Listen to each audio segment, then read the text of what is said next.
Wings, etc. in Cape Girardeau next Monday. Put this on your calendar. We will be in the Jackson location. So if you can make plans to join us for lunch, we would love to have you. We know it's a holiday. We got a nice turnout here today. We're going to be talking it over, obviously, with Red Hawks head coach Tom Matukowicz and the Red Hawks quarterback Paxton Delorent is here, and we will get a chance to talk it over with the Red Hawks' new signal caller. We want to remind you that in addition to their award-winning jumbo wings here for Wings, etc., they have a full menu, and they have a new burger menu. So make sure you check that out. Of course, their award-winning wings. They also have wraps, subs, quesadillas, entree salads, smoked ribs, and their appetizer lineup includes their ultimate nachos and their spicy deep-fried pickle chips. And their lunch specials start at just $9.49 at Wings, etc. Good food, great times. Let's talk it over with the Red Hawks head coach, Tom Matukowicz. Coach, how are you? I'm good.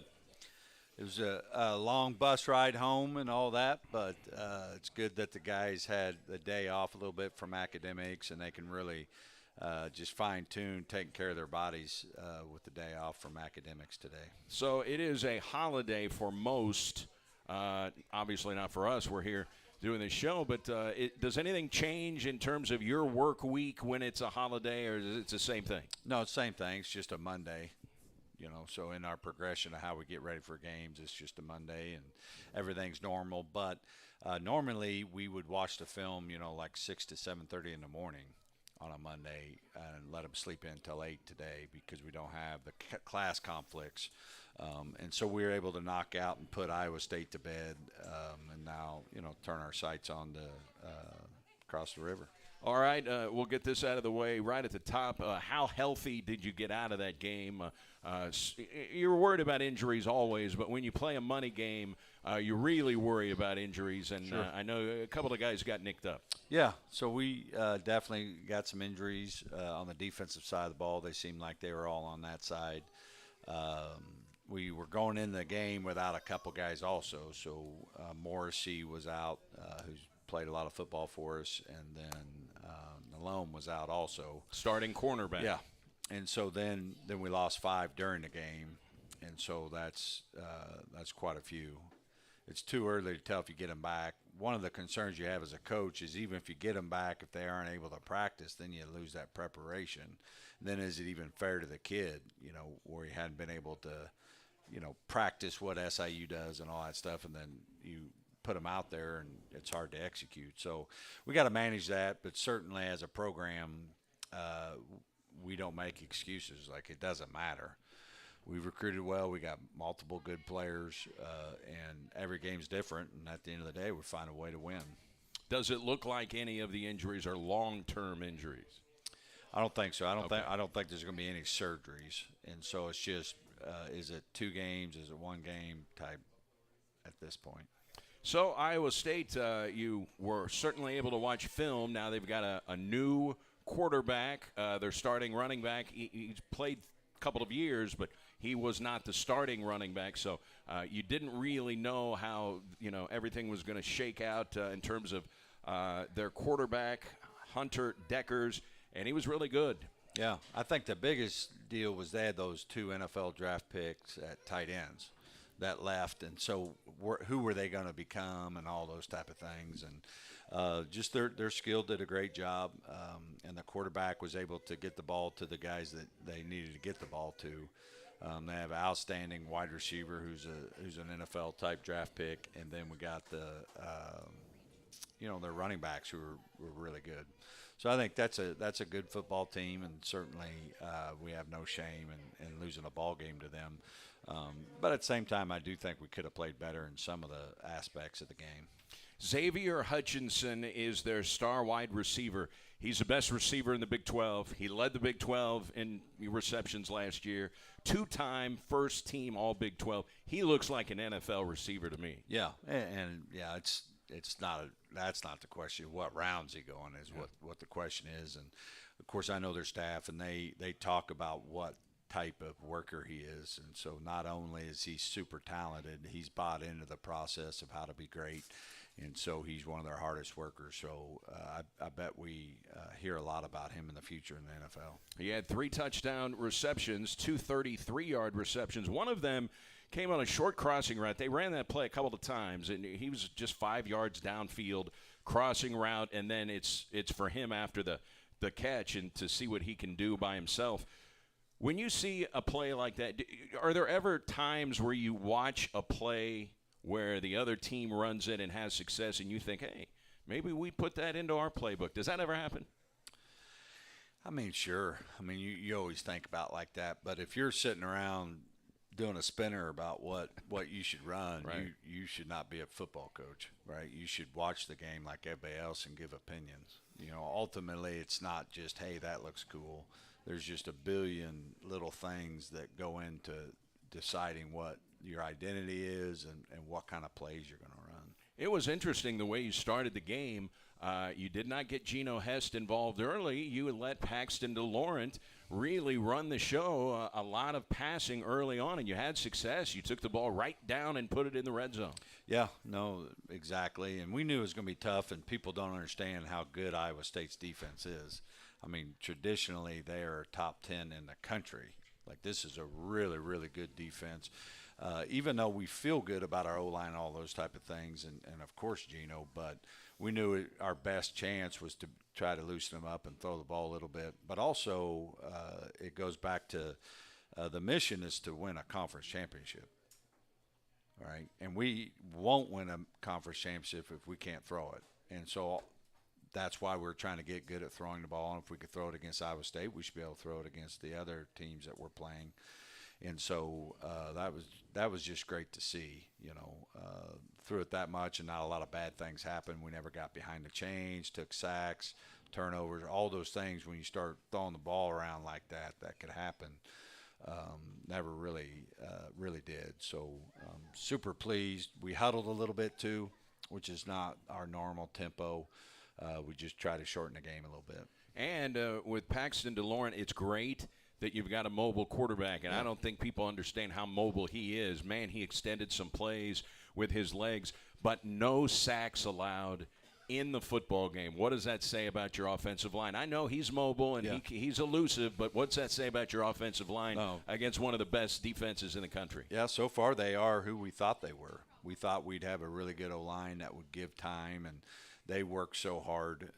And, of course, they got beat a couple times, and he made some plays. But really loved how our O-line competed and got after it. Just loved watching the film. And you certainly called his number a few times, and then he made some plays on what was obviously a pass play. Nothing was there, and he was able to scramble. How about his decision-making in that game? Yeah, really good. I mean, he's not undefeated. Nobody is. But I thought he did what we talked about doing. One thing is we didn't want to lose to SEMO, and make poor decisions. And he was even, we got the great turnover right before half and all that. He was kind of bottled up in the red zone, and you're all of a sudden, you throw a pick right there.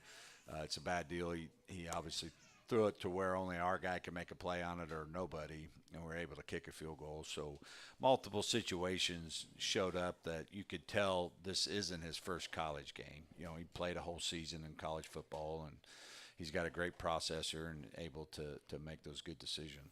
So you never know until you're on the field. You may think, right. I understand he's great in practice and this and that, but did he meet your expectations? I mean, you were confident that this was your starting quarterback. He went out there and looked like a starting quarterback to me. Absolutely, yeah. There's, just this excitement. Even though we lost the game in years past, all of our problems just seem so much bigger when you don't have a quarterback. Right. You got no margins. Like, we give up a big play on defense, you could lose the game because we have no margins. Where now you feel like, man, we should be able to, play well against anybody because now we have balance. We can run it and we could throw it. We got playmakers, all those type of things. And so just excited that what we could be. And I don't worry about Paxton, I guess like what Saban would say about eating the rat poison about buying into you and everybody else talking about how good he is, because then what happens is that seeps into your preparation, right? And he's been just raised so well that I just don't think that's in him. I think he understands why he played well, and the only reason he played well is because he prepared well. And so I think we'll get the same kind of preparation from him this week, and he'll go out and make some great plays and get the ball to our playmakers. And on the ESPN broadcast, they showed a picture of the letter that his mother, Heather, sent you to your mailbox. For any of the fans who don't know that story, take us through that, and how did he get on your radar? Because right up until it was the end of recruiting season, he wasn't on your radar. Yeah, we talked. I had to remember. So we're at the end of the recruiting, like the end. So the last recruiting weekend, that Thursday night, is when I got the letter. And I think my wife, and she's here, I forget, man, is she looking good or what? Looking good, Coach. You outkicked your coverage, Coach. I can't wait to get over there and give me some wings. I mean, yeah. Anyway, what were we talking about? The letter that Paxton's mom so sent I think you. when I got home, Lena said, "Hey, you got a letter," and it's handwritten. And I was like, okay, that's unique. I read it, and I told her, I said, man, that's weird. I get mail all the time to the office or whatever. How did they get my home address? She was like, well, that ain't hard to get. And I was like, well, why didn't I get more hate mail sent to my address? But anyway, I read it, and then I was just, you know what? Sometimes life just tries to tell you something, you need to listen. Like, that's not a normal something. Something about that just seemed not normal. And so I made the call, and just the more questions I kept asking, all the boxes started getting checked. And I'm like, you know what? This guy might be the guy we need to bring in. And so we brought him on an official visit Friday. I talked to him the Thursday day after you got the letter. And I didn't even – and that tells you – that's why I want to bring up about administration. Like our compliance officer, there's no Paxton. If our compliance office can't flip around an official visit, because signing date was that Wednesday. And so all of this, it takes everybody to get it done. And then, I talked to the high school coach, he's a great football coach, and they won a bunch of games in high school. He was just in that COVID situation a lot like Norman, where people didn't get to see him live, because we were all shut down in recruiting. So we kind of got lost in that. And then once you got to meet him, and to me, the apple doesn't fall too far from the tree. Man, if I don't like the parents, we ain't taking them. I'll get up and just leave. And he was just raised so well. He's a hard worker, but he's not even the hardest worker in his family. He might be third.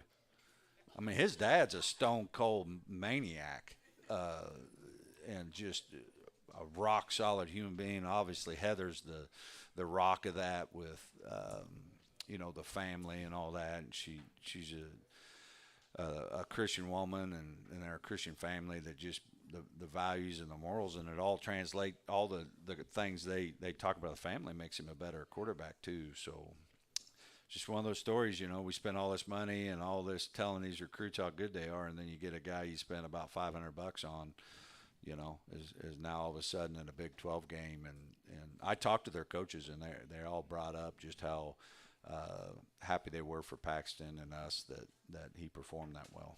And he's a big guy, Coach, 6'5". So he's not a small guy like you'll see Saturday. The quarterback for SIU. I'm telling you, he's Larry Bird. Like, you look at Larry Bird, and you're like, guy looked like he's here to take the trash out, right?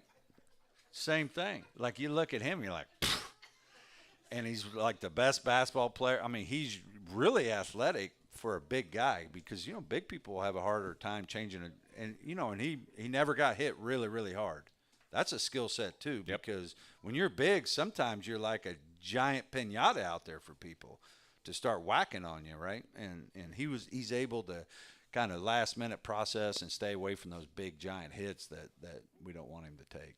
Sometimes is that a God-given trait? Because some guys just have that wiggle right at the end where they don't take a big hit. Yeah, I mean, most of this is DNA, but it's also what you do with it, But Yeah, just a good, cool story, and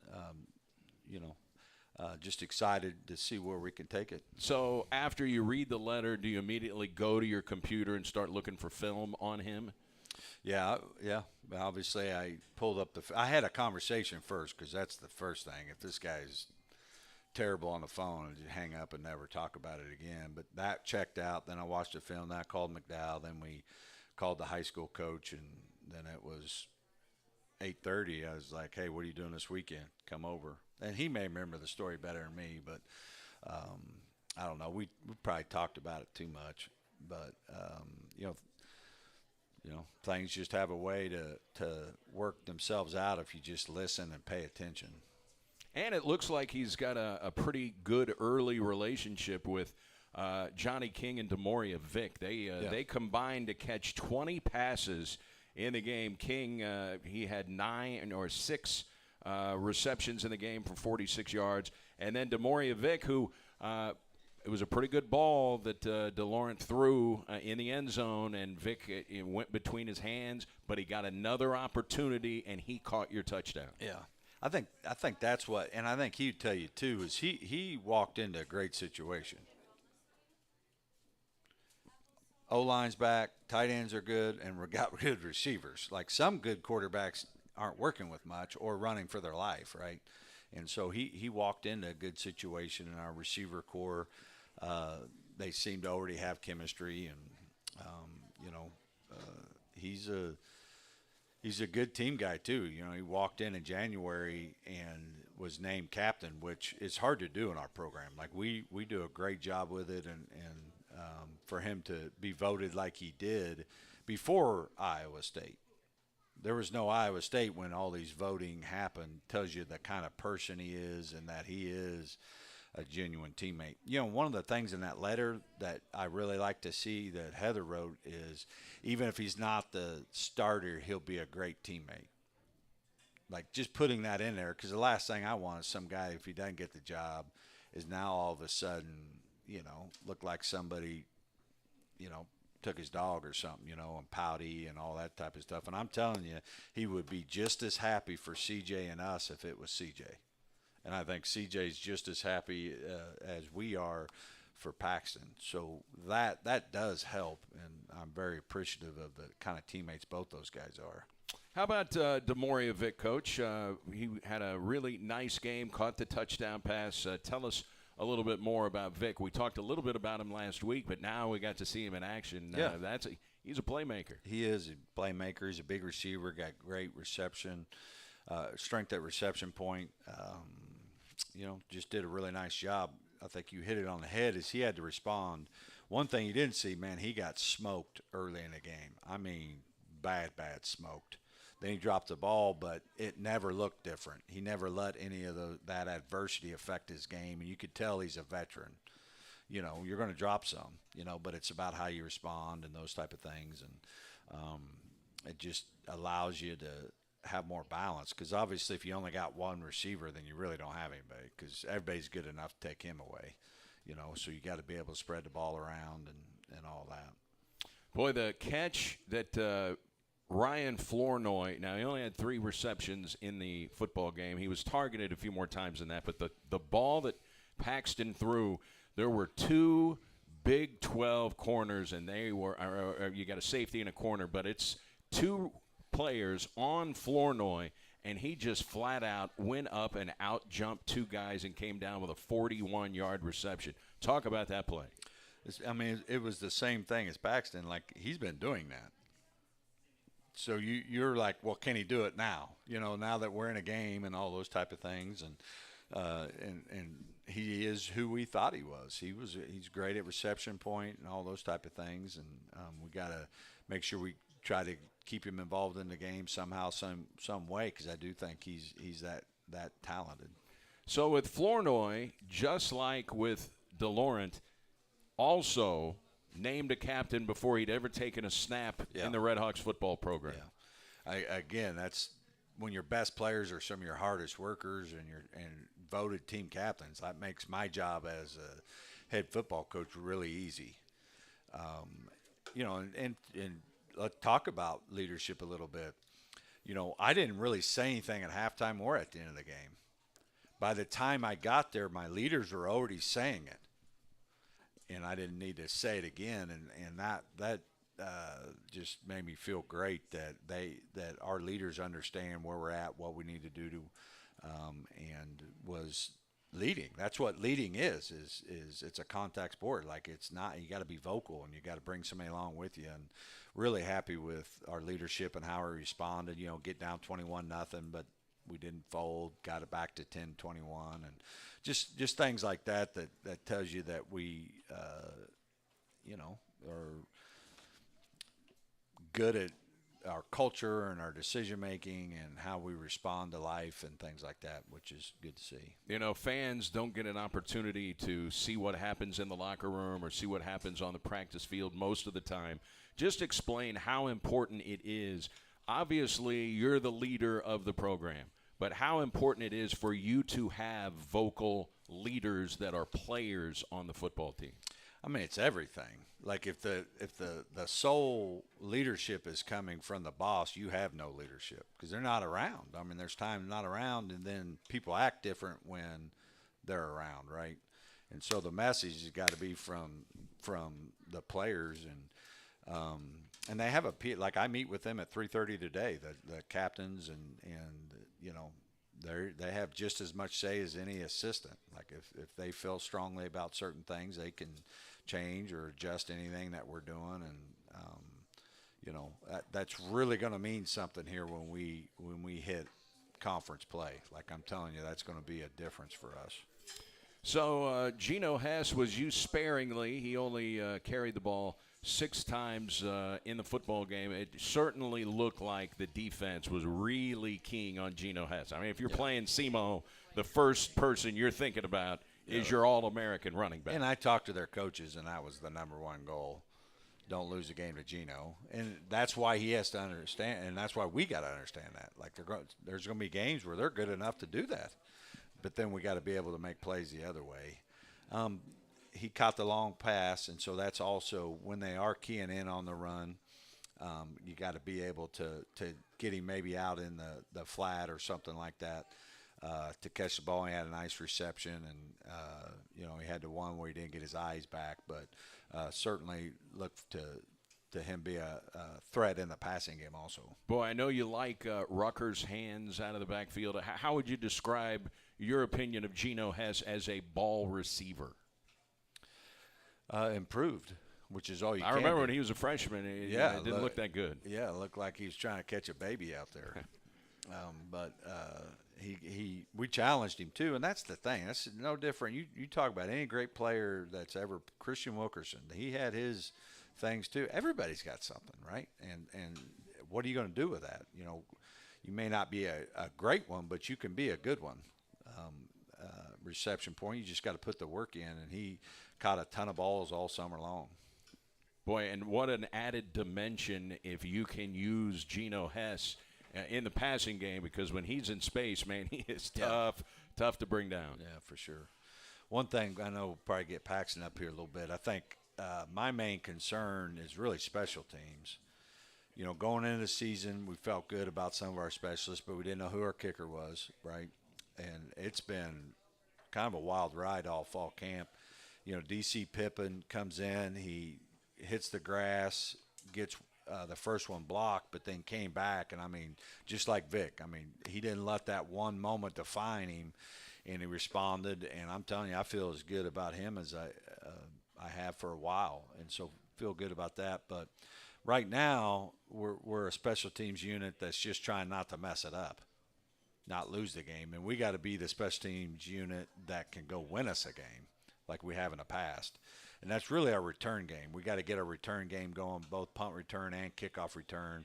We got better players than what we're producing there. I know our punter's going to launch it, right? I know we got our kickoff's going to be pretty solid, but we got to get a return game going so that, when things are tight, we could go make a play in that area.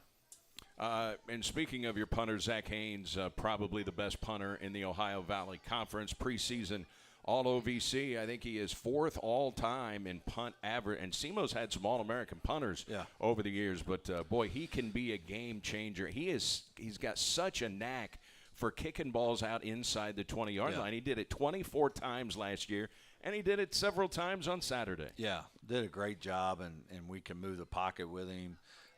He's very, he could do a lot of things, which makes you hard to defend.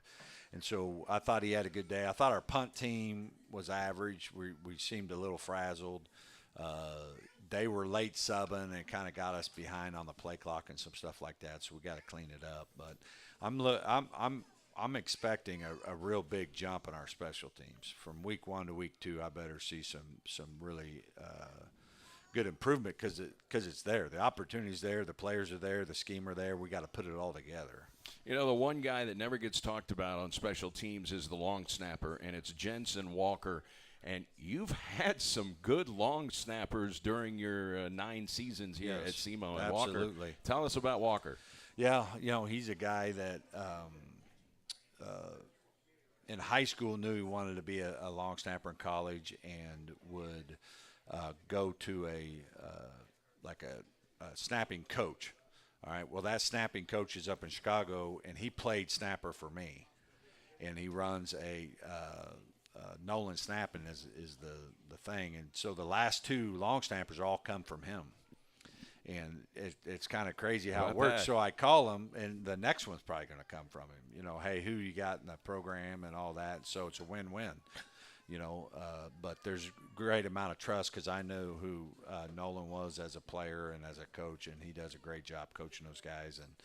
And he's from Michigan, got great mom and dad, and going to be super successful, really intelligent.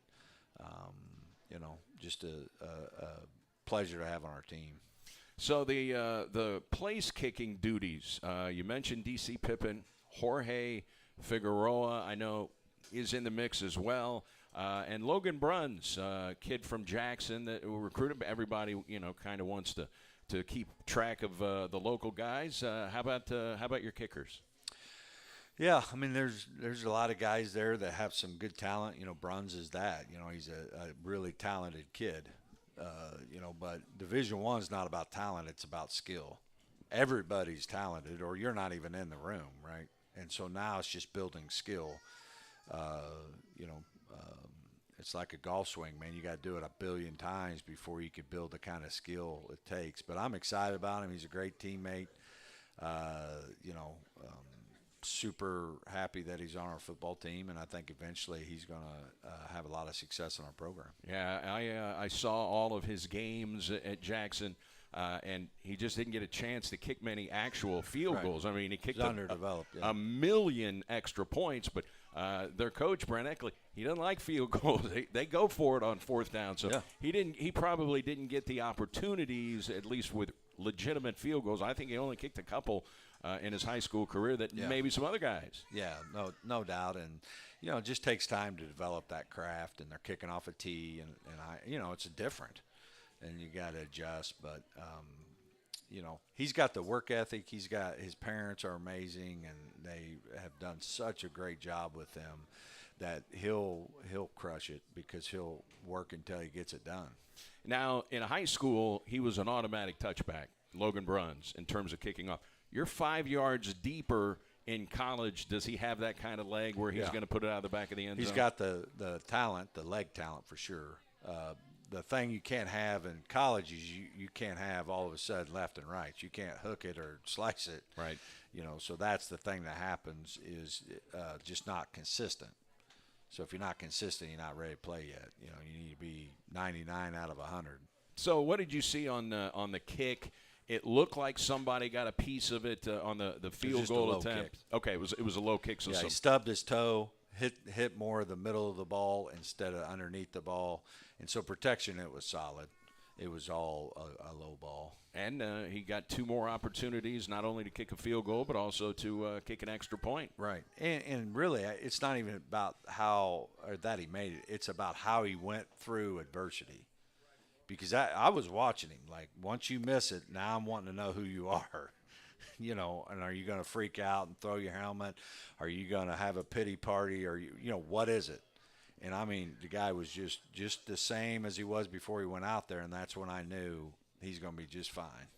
D.C. Pippen, the kicker. My wife has coined his new nickname. Okay. So we're going to try to get some shirts. You want to hear it? Yeah. Straight Pippen. Straight Pippen. All right. We'll see if we can get the. She's a little more edgy than she comes off. You know, everybody thinks she's you know, kind of low, but she's got a little edge to her. Well, sitting next to Lena is the Red Hawks starting quarterback. We're going to talk about him. We'll talk with Paxton Delorent. Any more Delorent stories before we bring him up? Oh man, there's plenty. Hopefully we got to save some because we'll probably be talking about him for a long time. All right, Paxton Delorent going to join us when we come back. He's been over there enjoying the delicious food here from Wings, etc. We'll find out what is on his lunch menu. The Red Hawks quarterback Paxton Delorent joins us next. It's the Red Hawks Coaches Show from Wings, etc. in Cape on SEMO ESPN. The sports bar, Wings, etc.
In Jackson at the Wings location there next week.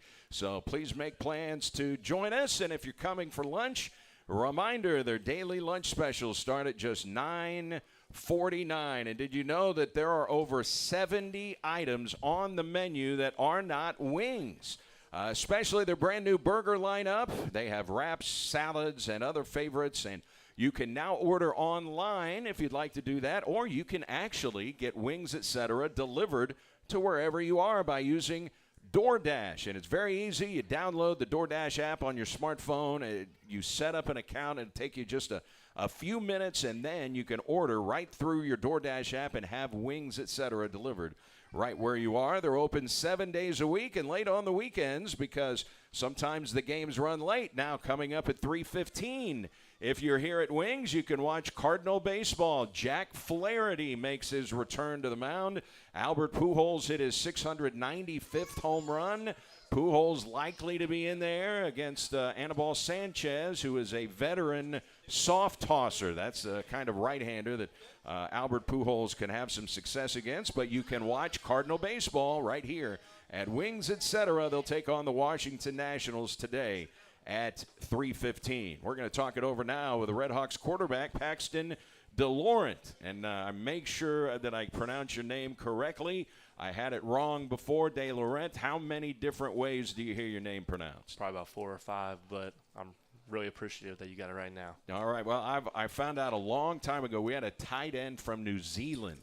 And Coach Billings told me it was pronounced this way. The sports information director told me it was pronounced this way. And I thought, I got to go talk to him. And so he explained it to me. So I learned a long time ago, just go find the player, and they'll get you straightened out. Obviously, it is a Wings Etc. restaurant, so most people get wings. We had Lawrence Johnson on last week. He had bone-in wings. What's on Paxton Delorent's menu for lunch? Yeah, I'm going to get 16 boneless barbecue wings with some curly fries. I don't have the time or patience to go with the bone in. I got you. All right, so you're getting that to go, though, right? Yes, sir. All right, Paxton Delorent going with bone-out, boneless wings here today. So, obviously, there has been a lot made about the letter that your mother sent to Coach Tuke. I know there's a certain age group where everything our parents do embarrasses us. Once we reach, it's usually teenage status, maybe a little before. I know my mom used to embarrass me and my brother. She'd pull out a camera in a restaurant. We're diving under the table. Don't embarrass us. We're all cognizant about that. That wasn't an embarrassing thing your mom did for you, was it? Yeah, no, it was really just such an amazing thing for her to give me an opportunity and to highlight kind of some of my story and my things that I wasn't really expecting, because originally we had the letter. I typed something up for her to have a rough draft, I guess, and I thought maybe we would just send that one. It was just about my stats and who I am, but she, dived into it like she always does. She's 110% effort and gave it her best and really highlighted some of who I am, not just as a football player, and not embarrassing at all. Just so lucky that she did that, really. All right, so you're from Camdenton, Missouri, and now that's near Lake of the Ozarks. When the letter was sent, did you think that you would hear back from Coach Tuke? What did you think? Yeah, I wasn't really sure. We had lots of faith that someone was going to get back to me. We weren't really sure. We were sure hoping SEMO. Always been a fan of the program, and being in Missouri, it'd be a great thing to stay because my parents were able to go to a lot of the games. They went to the Iowa State game, and that means a lot to me because they've been there through everything for me, the reason I'm here. So it definitely all worked out, and, glory to God for that. That is fantastic. And you played at Camdenton High School. You went 23-3 as a starting quarterback at Camdenton. What was it like playing at Camdenton High School? You were the Class 4 Player of the Year in the state of Missouri. I think Bryce Norman won a Player of the Year award as well. You're a talented linebacker. But tell us about all the success you had at Camdenton. So Camdenton football is a traditional Power I football team. So Jeff Shore is the head coach right now, and Bob Shore, his father, second most wins in Missouri history. And when I was a sophomore in high school, I didn't start until my junior year, and Coach Shore said we're going to run the spread. And we call it the Purple Tide. It's not really a traditional spread. We go empty, and we're throwing a lot of screens, and then we'll attack downfield a little bit. But it was just so much fun. Like, the community really rallies around Camden football. They said there's about 3,000 people in the town. There's 5,000 people there every Friday night. So it's really exciting, and just we're a winning team there, and it's always fun to win. Like, I actually had never lost a game until my junior year. like 7th grade up. We had never lost a football game, and we lost to West Plains, and that was a very teachable learning moment for me, because before that, you thought football was. Are they the Zizzers? They are the Zizzers. The Zizzers. So you thought football was kind of, I don't know, I wouldn't say easy, but you felt very comfortable. And we lost to Webb City both years in the state quarterfinals, tough losses, 28-27 my junior year, and then my senior year they kind of brought it to us. But it's just tons of fun. I learned a lot, and just a great atmosphere at Camden. Webb City has won more state championships than any program in the history of Missouri. Jackson lost to them in the state semis. Last year they had to go to Webb City. Did you have to go to Webb? Yes, my junior year we went to Webb City, and we were down 28-21 with 4 minutes left. We drove the field. We scored with 5 seconds, and we missed an extra point, which was, a bummer, obviously, for your season to end like that. But, is what it is, I guess. Did you want to go for 2 in that spot? So we lined up to go for 2, and Coach Roderick, the Webb City coach, he saw our motion. He ran down and called a timeout. And Coach Shore decided that they already seen our motion and that we were just going to kick it. And, it just didn't work out for us. So I definitely wanted to go for 2, but it's all right. So how much did you get involved running the football in high school? Because as we saw Saturday, you're a pretty good runner. In high school, I didn't really run the ball. Coach Shore wanted to protect me. In high school, I was about 6'5", 165. So I was a little thinner, a lot thinner, and he tried to, take that into account. So we threw the ball. He didn't want you to get snapped in half. Exactly. Yeah. So I didn't really run the ball. I ran when I had to. I think in every playoff game I had like 80 to 100 yards. During the season, we really didn't run the ball a lot with me. So then you're coming out of Camden High School. Obviously, you had success. You're the Class 4 Player of the Year in the state of Missouri. Tell us about the recruiting process. I know you got caught in the COVID year, and it was probably disappointing that you didn't get recruited more, I would guess. Yeah, it was kind of a bummer, but I know everything really happens for a reason, and probably one of the greatest things is when I got to go to Central Methodist, I really grew my faith exponentially there.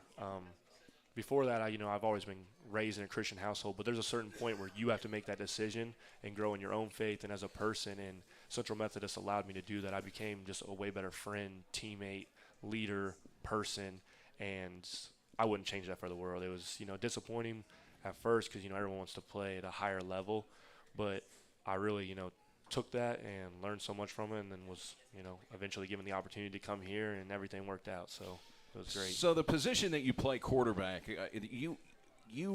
that is a leadership position on a football team. That doesn't mean that every quarterback is a leader, but Coach Tuke believes you are a leader. How do you develop leadership skills? Is that something that you were born with, or can you develop them? I think it's definitely something you can develop, and I was given a great opportunity. So when Coach Tuke mentioned how hard of a worker my dad is, so every summer, both my parents are teachers, but every summer my dad goes and helps his dad's construction company in Illinois. So we go to Illinois with him, and he lays asphalt every day, 10 hours. So I ended up playing on a different baseball team every single summer in Illinois, and I was a shortstop.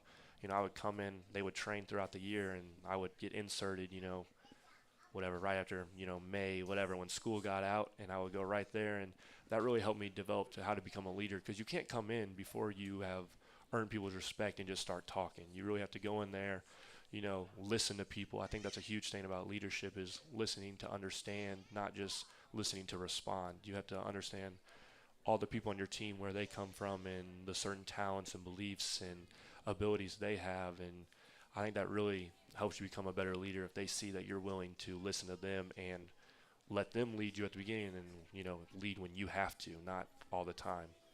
6'5" shortstop. You don't see many shortstops at 6 feet 5 inches tall. Was that your favorite position? Yeah, I didn't. So in high school, I ended up playing first and third. I played shortstop my whole life, and I grew 8 inches my freshman and sophomore year. So wow. I started playing the corners. How did your knees respond to the big growth spurt that you had? Because sometimes that Osgood slaughter, you grow too quick and you get knee issues. I was really blessed. I was pretty healthy, and I didn't really go through an awkward phase. I was playing AAU basketball that summer and didn't really feel weird. I just noticed every day I was getting taller. Yeah, and I'm sure your mom did too, having to buy you new clothes all the time. So where football, is that your favorite sport? Where do the sports rank for you in terms of growing up in sports that you played? So growing up, I would say originally I thought I was going to be a baseball player, and then about my freshman, sophomore year, I wanted to play college basketball. We started playing AAU in the summer. I started really taking a deep dive, and football was probably the only sport I only played during the season my whole life. And then my junior year, we had such a good, successful season, and after losing that game 28-27, I just took it to myself, like, this is really what I wanted to do, because football is such a unique team sport, and it challenges me very, like, intellectually. Like basketball, you're just running up and down the court. Can I give this guy a move? Can I just go up and score? Can I guard him? Football, there's so much more into it on every level, and that's why I really fell in love with the game, and definitely my favorite now. Like, you got to love it if you're going to play at this level. Boy, and you have to be able, as a quarterback, to read defenses. How difficult was it to play against Iowa State's defense? Because year in and year out, Matt Campbell has one of the top defensive teams in the country. Yeah, with our 3-safety look, you can definitely get complex real quick, but Coach Mcdowell just put me in a really great situation. The game plan was very simplified. We knew who we were going to attack, just looking at about 2 or 3 players the whole game. So that was, very simplified for me, and it was able to just let me play fast, play quick, and make quick decisions on time, because we weren't sure how we were going to hold up. The O-line's been so good, and man, they were amazing. Like, they made it even easier for me, because sometimes I had 5-6 seconds, it felt like, back there. So I think you just have to really buy into the game plan. And as a quarterback, you love games where you don't have to wash your uniform afterwards, right? That was the case. I don't think either team's quarterback was sacked in the football game, but how good is that offensive line? Oh, they're so good. And those guys work so hard. Like, Tuesday night we met extra. Like, not a lot of teams will do that, especially the O-linemen. After practice, they're working so hard. They don't want to meet extra, so they met extra with me for 30 minutes. We went over blitz pickups.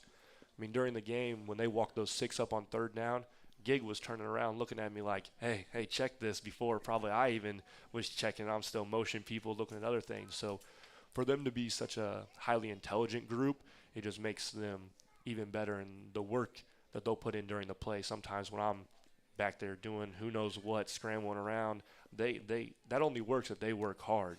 And they're working hard for 8 seconds. Like, there were so many clips in the game where I was just so proud and happy of them. I get a lot of the attention playing quarterback, but those guys, they're really good. And I know Coach loves Zach Gig, your center. He's an all-conference player. How important is it for the center to be one of the smartest guys on the field? Yeah, no, that's super important, and me and Gig's relationship has improved vastly. Probably when I first got here, I was messing around, and he's a very strong character. And I remember the first snap I took from him, he snapped like a duck back there. I said, "You always snap like that?" And he said, "You always throw like that?" When I threw a duck, and we were kind of on the fence, from the beginning, but then we just have grown together. Like, we made a real impact this summer. Like, we were at Legends Pool hanging out. We wanted to make sure that our connection really meant something, and for him to be such an intelligent player, it definitely helps our game. All right. I don't know if I have seen it before, but you threw into quadruple coverage on what? Now, you got away with it.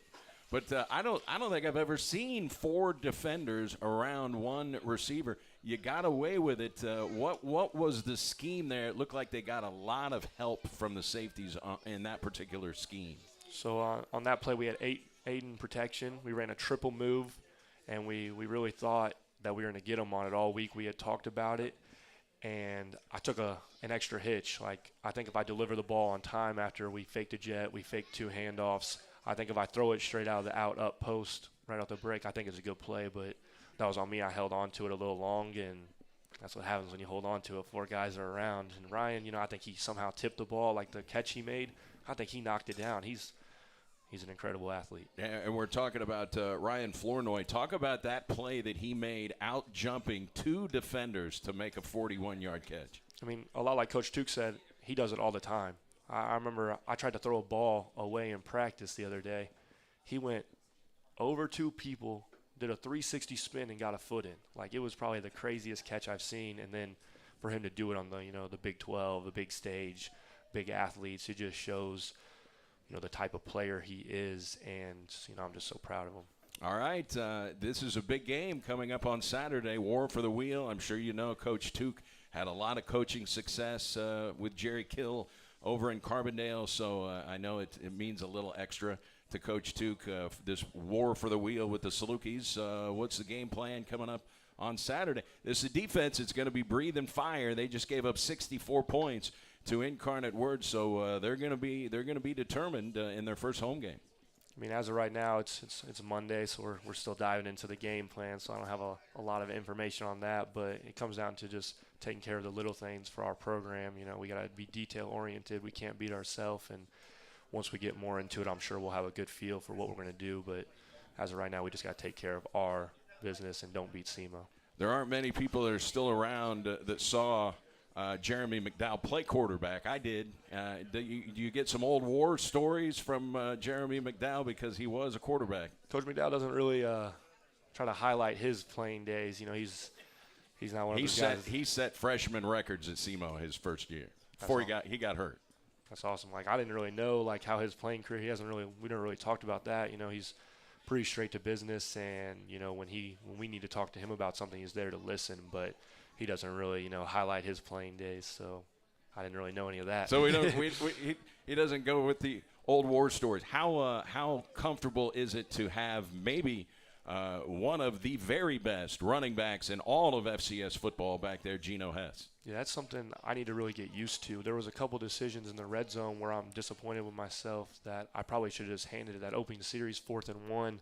If I give him that ball, it could have been a different game. And that's something I've never had the, ability to have a running back that has such good vision, because I saw it all jammed up, and I mean, he's going to take a cutback and he might make a play there. So that's something I'm going to really put on the table to take off the film for this week, is to trust him. Like, we have playmakers. We have a great O-line.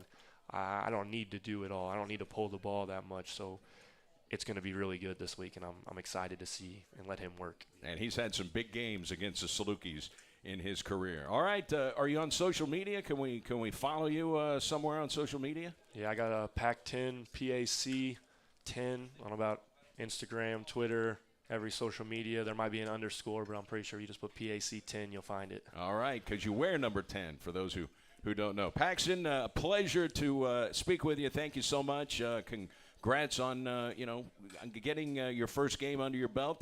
The nerves going into the first game. What were the nerves like? And finally, you've got it behind you now. You've got a game under your belt, and you're getting ready for SIU. But what were the nerves like leading up to your first game? I don't mean to be like that guy, but I wasn't really nervous. Like, preparation was there. Like, we had a little bit of an extra week to prepare for them, so that was really exciting. And I mean, I think that first drive, we knew exactly what we were doing, like, from the jump. So I really wasn't nervous. I was just more excited and thrilled for the opportunity to play in front of a big crowd. That's obviously something everyone wants to do, and I was just excited for that moment. It'll be a big crowd in Carbondale on Saturday as well. Thanks so much for the time. We'll see you over across the river. Yes, thank you. God bless. Go Red Hawks. All right, Paxton Delorent, Red Hawks quarterback. We'll take one more time out, back to talk the Salukis over with Coach Took when we come back. Red Hawks Coaches Show from Wings Etc. on SEMO ESPN.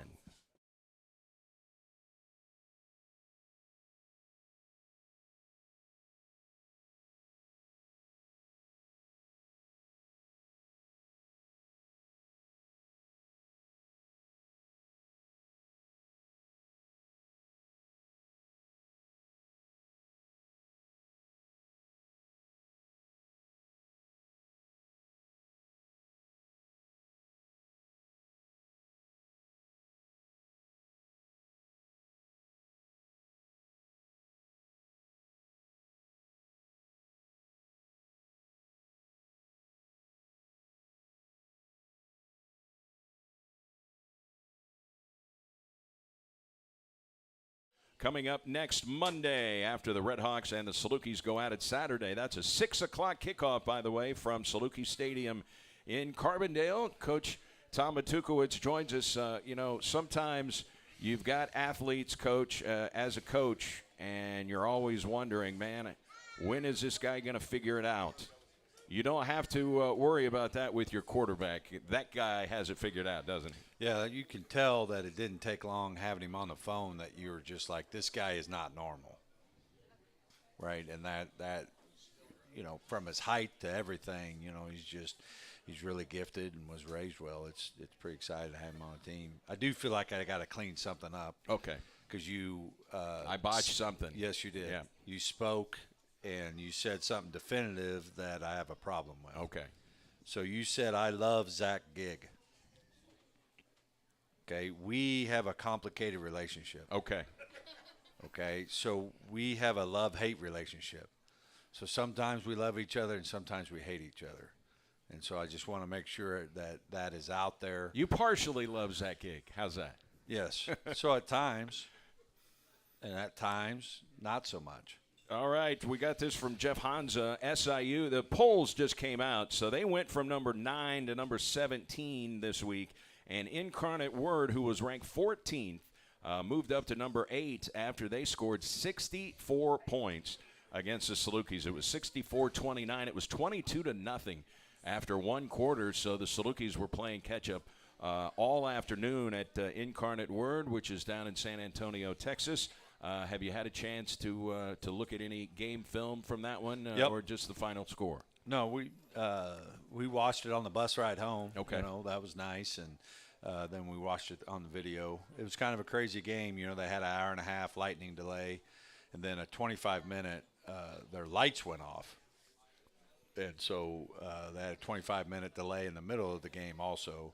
And so it's just one of those games, man. We had it last year against SIU where they didn't play well, and punt snaps over the head and big plays and all those type of things. They just didn't play well. You know, at the end of the day, they have better players than that and they have better coaches than that. And so I'm sure they're going to work to get all those things fixed, and hopefully they don't get them fixed too much where we can't sneak in there and get a brickyard victory. You know, they're ranked. It's an opportunity for a brickyard. It's also a war for the wheel and a trophy game, and it's a big game. You know, I don't ever sit there and try to minimize it because it is a big game. Like, you can't have a great season if you can't beat them. You can still have a good season, but to have a great season, you got to beat your rival, right? And so our players know, and we've worked hard on this, and now it's just all about the preparation and the execution. You know, you've got playmakers, a wide receiver. They've got one of the best receivers in the country, in Avante Cox. Yeah, and they had a great game against us last year. Had a great game, obviously, down at Incarnate Word, and tremendous player. He's the deep ball threat. He's also run after catch guy. You know, and they got a quarterback that can get it to him, right? And so it's going to be a huge challenge. And in Nick Baker, their quarterback, if you just looked at him, he's a short guy. You would think that's not a Division I quarterback. He can play. Yeah, he can sling it, and you know, he beat North Dakota State as a starter. You know, who was ranked #1 in the country. So he's had a lot of great wins. They had a great season with him, and he set all kinds of records. And I'm sure they're looking to get back on track. All right, it's going to be 6 o'clock in Carbondale. How does it feel when you go back to Carbondale? Because you were there for so long and you won a lot of games, a lot of playoff games when you were over in Carbondale. Yeah, it's great. It's you know, we've always had fond feelings, and of course, I know a lot of the coaches and have so much respect for Nick Hill, and he was a player when I was a coach there, and you're just you know, excited for the opportunity, excited to see those guys, but excited to see us play and see how much better we could get from week 1 to week 2. That'll be a 6 o'clock kickoff in Carbondale at Saluki Stadium. I know there's a lot of pressure. You know, I don't know if you've heard. I got to hear. You haven't heard? No. Yeah, it's Pam Vargas' birthday, and I know the Vargases are here. And, man, she put a lot of pressure now. She wants a birthday present with that wheel, so we got to carry that thing back for her. So got to bring it back. Happy birthday to Mrs. Vargas, and great to see the president and his lovely wife here for the Coaches Show. Coach, we will see you in Carbondale on Saturday. Thanks so much for your time, and go Red Hawks. Yes, sir. Go Red Hawks. All right. That is Coach Tom Matukowicz. That's going to do it here from Wings, Etc. We'll get you back into regular programming here on ESPN. Again, 6 o'clock kickoff from Carbondale.